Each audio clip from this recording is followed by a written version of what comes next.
Ao formular a lei da gravidade, Isaac Newton precisou admitir a existência de forças interagindo à distância.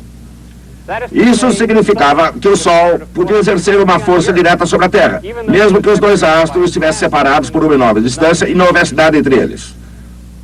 Essa foi uma ideia que não agradou absolutamente a ninguém.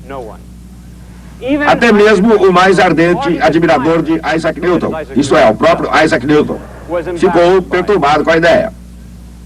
Mas, no século XIX, Michael Faraday imaginou suas linhas de força e, na geração seguinte, Maxwell transformaria essa ideia no campo de força.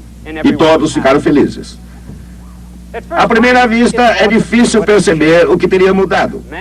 Massas e cargas ainda aplicavam as mesmas forças umas às outras, com nada entre elas.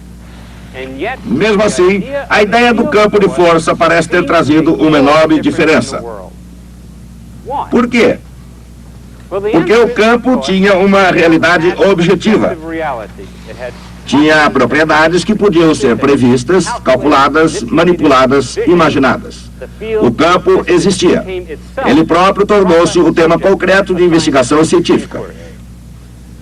Sabemos, por exemplo, o que acontece quando o campo é perturbado. O distúrbio se propaga à velocidade da luz, uma velocidade inerente às próprias leis da força. Hoje sabemos que esse foi o primeiro grande triunfo da teoria do campo. Por isso, vamos estudar as propriedades desses campos. Mas o estudo das propriedades dos campos não começou com a eletricidade e o magnetismo. Começou com outra ciência, a ciência da hidrodinâmica, o fluxo de água. Hoje, vamos estudar as propriedades de todos esses campos. Campos elétricos, campos magnéticos e os campos da água corrente.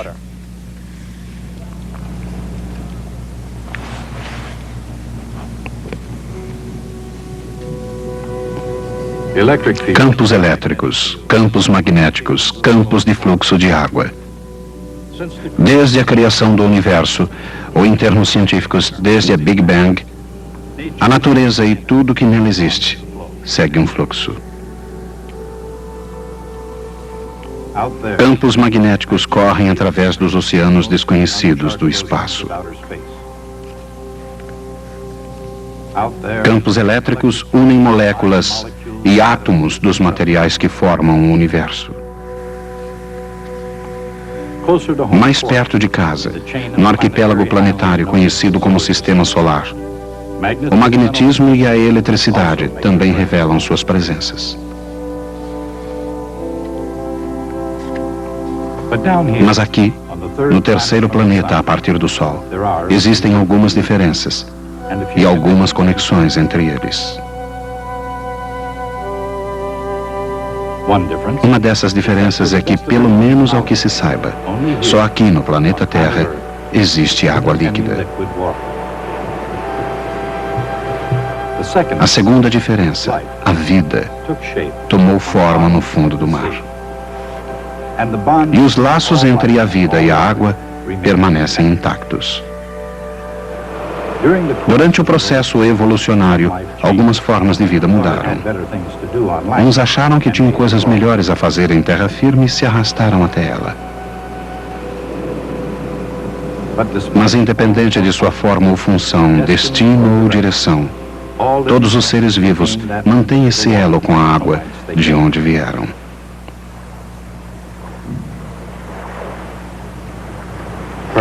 Talvez tenha sido por isso que, quando uma forma de vida conhecida como Homo sapiens começou a contemplar os mistérios da eletricidade, do magnetismo, ele buscou inspiração no campo da água corrente.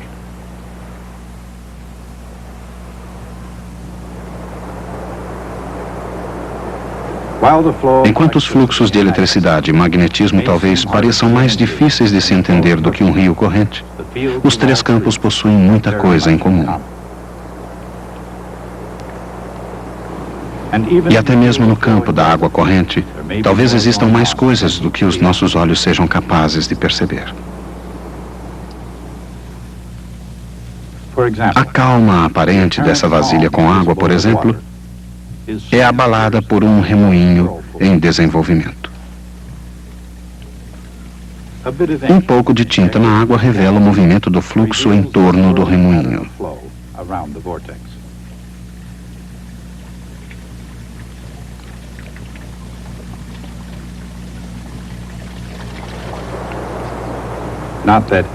Isso não quer dizer que sem a tinta seja impossível observar evidências do movimento da água. Mas, na verdade, são mais os seus efeitos e não o verdadeiro fluxo que observamos. No curso natural dos acontecimentos, bolhas de ar, folhas e gravetos e, acima de tudo, a forma agitada da superfície revelam os movimentos da água. Mas analisando mais profundamente a questão, algo muito interessante emerge. À primeira vista, pode parecer alguma coisa sem muita importância, mas quando se trata dos campos da água, da eletricidade e do magnetismo, ela é a verdade nua e crua.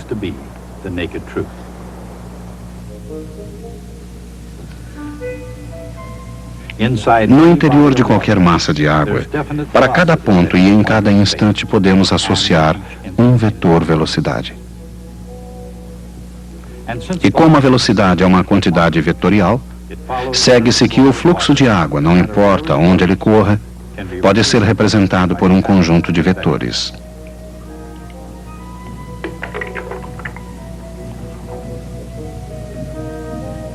Exatamente da mesma maneira, forças elétricas numa carga de teste podem ser representadas por um conjunto de vetores.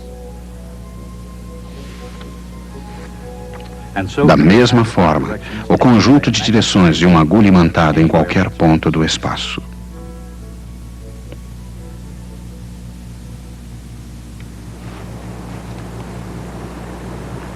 É claro que, na vida real, é impossível ver campos elétricos ou magnéticos.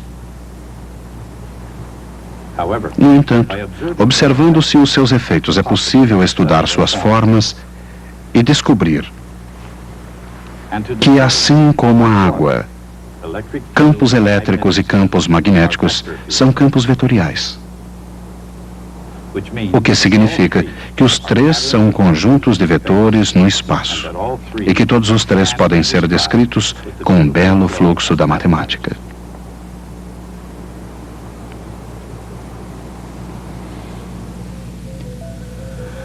Todos os campos vetoriais obedecem a equações que descrevem suas formas.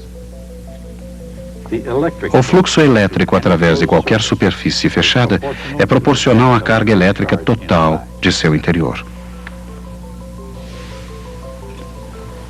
Mas o fluxo magnético através de qualquer superfície fechada é sempre igual a zero.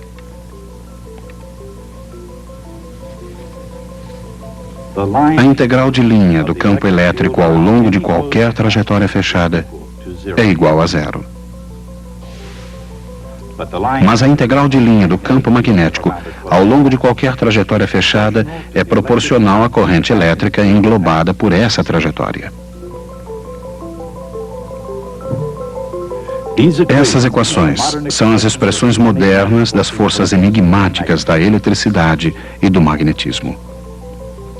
Mas o que dizer do campo da água corrente?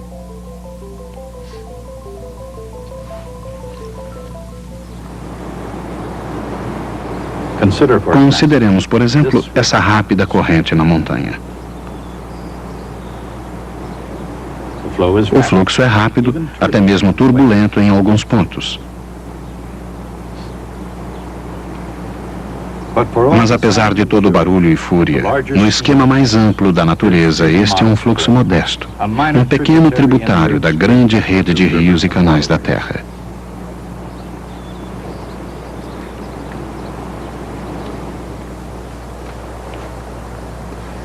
É um fluxo pequeno em comparação com um grande rio, como o Mississippi ou o Amazonas, capazes de escoar mais de 180 mil metros cúbicos de água por segundo.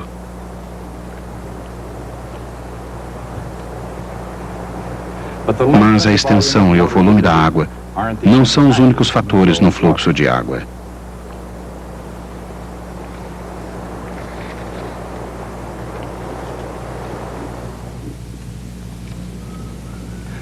Por exemplo, embora esses canos procedentes do Rio Colorado transportem menos água que o Amazonas, eles podem fazê-lo com um fluxo muito mais rápido. A diferença entre essas duas ideias, fluxo total versus velocidade em um determinado ponto, é melhor expressa pelo conceito de fluxo. A palavra latina fluxo significa fluxo de água, mas na linguagem da matemática, é assim que ele funciona. Fluxo é a quantidade total de água que passa através de um elemento de área num determinado intervalo de tempo. No intervalo de tempo t, a água contida numa caixa de comprimento VT, área A, é o volume VTA. Assim, o fluxo ou velocidade de vazão é igual à velocidade V, vezes a área A. No entanto, se o elemento de área estiver inclinado em relação à direção do fluxo, uma menor quantidade de água passa através dele. Assim, o fluxo depende do ângulo entre a direção do fluxo e o elemento da área. Definindo um vetor perpendicular ao plano da superfície do elemento de área, o fluxo é expresso convenientemente pelo produto escalar dos vetores. A mesma ideia se aplica a outros campos. Por exemplo, o fluxo de um campo elétrico é obtido somando-se ou integrando-se o produto escalar do campo pela área através da qual ele passa.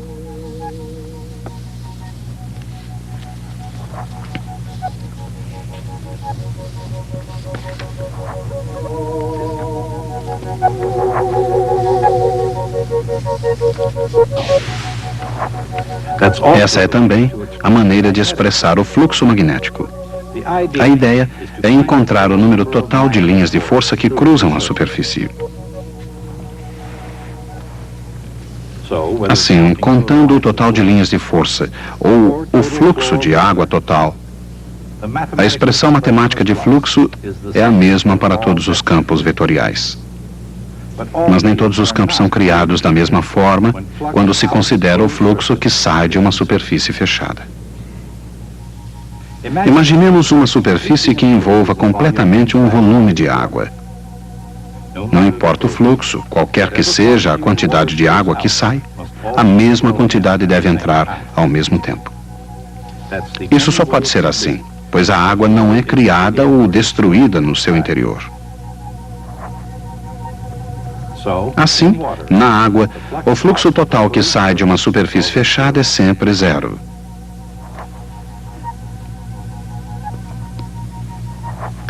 O mesmo podemos dizer no caso do magnetismo.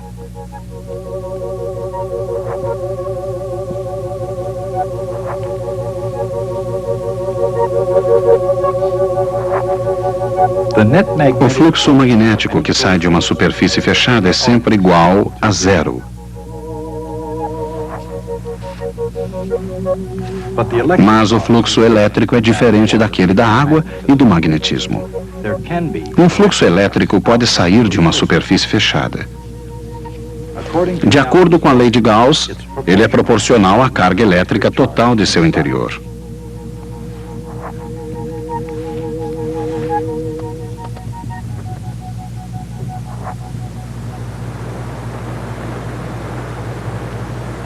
O fluxo que sai de uma superfície fechada expressa uma diferença essencial entre os campos vetoriais. O fluxo do campo magnético e da água, que sai de qualquer volume fechado, é sempre zero, porque nenhum pode irradiar para fora a partir de um ponto do espaço. Por outro lado, é exatamente isso que ocorre com o fluxo elétrico. Ele irradia a partir de um ponto no espaço, o que significa que, ao contrário da água e também do magnetismo, o fluxo elétrico é como o fluxo da luz solar. O fluxo total de luz através de uma superfície fechada é proporcional à intensidade da fonte de luz no seu interior. Isso é verdade, quer a fonte seja uma estrela nos céus ou uma lâmpada numa lanterna, e igualmente verdade, não importa o tamanho da superfície.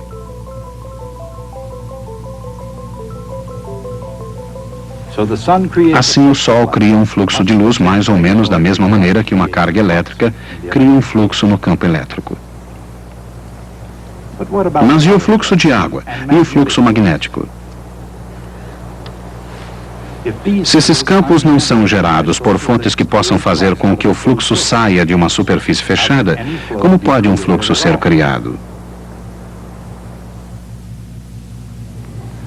Uma resposta é que a água pode ser posta em movimento por agitação. Examinemos, por exemplo, uma massa de fluido em movimento circular. Seu fluxo, realçado por partículas de alumínio, começa nas paredes e se movimenta para o centro. Num determinado instante, todo o movimento passa a obedecer a uma estrutura rígida, com o fluido girando como se estivesse congelado num corpo sólido. Esta é uma maneira de fazer as coisas movimentarem, e esta é outra. Quando alguém puxa a tampa, todo o movimento ordenado se perde. E mais cedo ou mais tarde, se desenvolvem novas trajetórias, chamadas fluxo turbulento. Trata-se de uma espécie de movimento extremamente estável, quase impossível de ser interrompido uma vez iniciado. Este mesmo princípio se aplica ao suave remoinho da banheira da família e à destruição de um terrível furacão.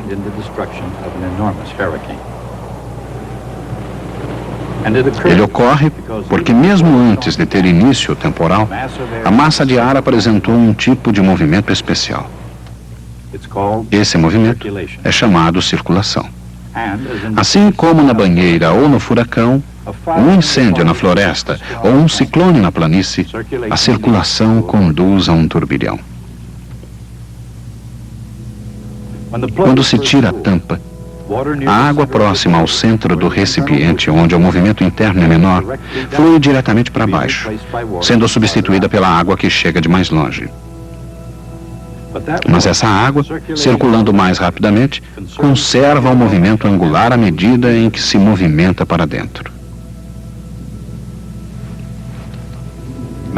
Massa, vezes distância ao centro, vezes velocidade, é conservada para cada partícula de água.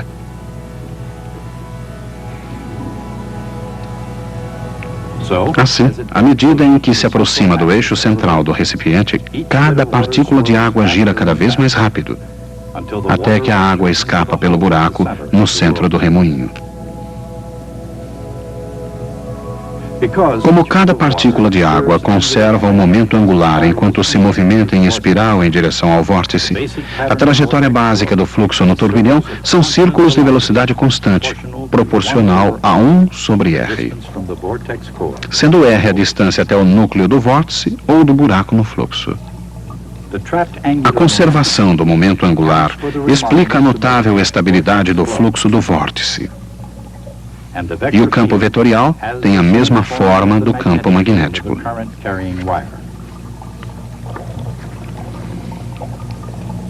Naturalmente, no fluxo do vórtice, os vetores representam a velocidade do fluxo, enquanto que, no magnetismo, os vetores representam a intensidade do campo e não a velocidade de alguma coisa. Mas a forma e a matemática são as mesmas, e juntas ilustram a força que Ørsted encontrou em torno de um fio. Embora sua descoberta tenha provocado uma verdadeira tempestade intelectual na comunidade científica, ninguém percebeu que ela realmente tomou a forma de uma tempestade. Mas foi isso que aconteceu, e a nova ciência do magnetismo se desenvolveria em torno desse fato. Como o campo de fluido circulante tem a mesma forma de um campo magnético, não deveria constituir surpresa que sua descrição matemática tivesse a mesma forma. A integral de linha do campo de velocidades da água é chamada circulação. Como a água flui quase em circunferências, com velocidade inversamente proporcional à distância do núcleo, a circulação em redor do núcleo de um vórtice não depende da distância a esse núcleo. Ela é uma constante proporcional à intensidade do vórtice. Da mesma forma, a integral de linha de um campo magnético é proporcional à corrente elétrica que produz o campo. Em termos matemáticos, o vórtice é a fonte do fluxo fluido exatamente da mesma maneira como a corrente elétrica é a fonte de campos magnéticos. E da mesma forma como uma corrente elétrica pode fluir num ciclo fechado, o núcleo de um vórtice pode formar um ciclo chamado anel de vórtice. O campo de fluxo de um anel de vórtice é semelhante ao campo magnético de uma espira de corrente. Anéis de vórtice, como todos os vórtices, são estruturas notavelmente estáveis. Seja elétrico, magnético ou fluxo de água, qualquer campo vetorial pode ser descrito por duas quantidades, sua integral de linha e seu fluxo. Assim, para cada tipo de campo vetorial, as questões são as mesmas. Primeiro, ele é capaz de circular? E segundo, pode fluir radialmente para e a partir de determinado ponto? No caso dos campos magnéticos e elétricos constantes no tempo, as respostas são simples. Os campos magnéticos circulam, mas nunca convergem em um ponto. Por outro lado, os campos elétricos irradiam a partir de cargas pontiformes, mas jamais circulam. Essas são as naturezas fundamentais dos campos elétricos e magnéticos estacionários. De uma maneira ou de outra, em qualquer ambiente, é comparativamente fácil observar a circulação e fluxo da água. O fluxo dos campos elétrico e magnético, no entanto, é algo completamente diferente. Embora igualmente reais, os campos elétricos e magnéticos são mais difíceis de serem observados. De qualquer maneira, em termos físicos, os campos elétricos e magnéticos existem no espaço, mesmo longe das cargas ou correntes que os produziram. E todos os três campos vetoriais são mais do que simples formas. Eles possuem energia. Num campo elétrico, como o de um capacitor, por exemplo, a energia pode vir de uma bateria que movimenta as cargas contra a força de sua atração e repulsão mútuas.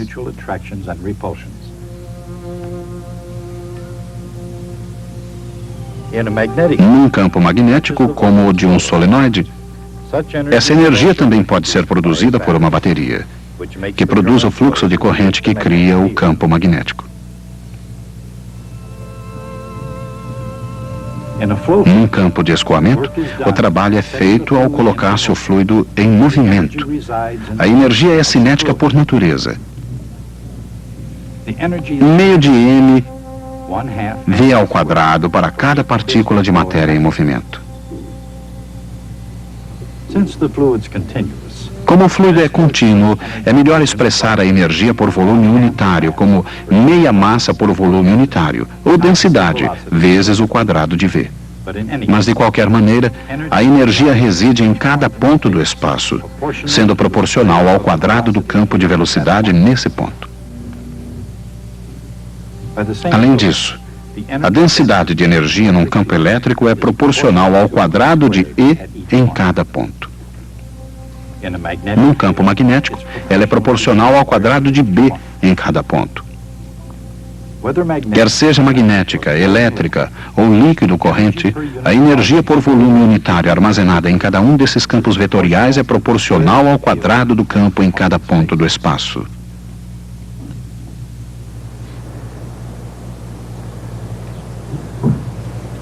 Assim, quer se trate de fluxo, energia ou circulação, alguns princípios importantes do mundo físico podem ser observados em ação num dos seus ambientes mais primitivos, num rio que flui livremente.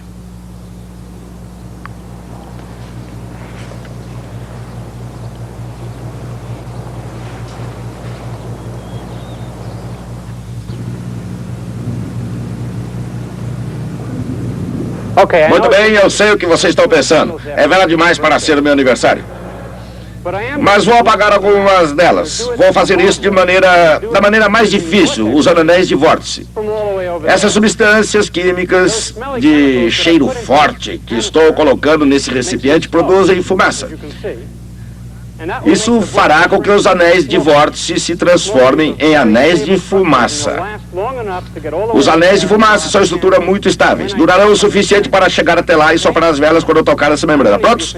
Quantos acreditam que eu posso apagar velas dessa maneira? Podem ir embora, então. Os outros podem ficar e observar. Vejam só.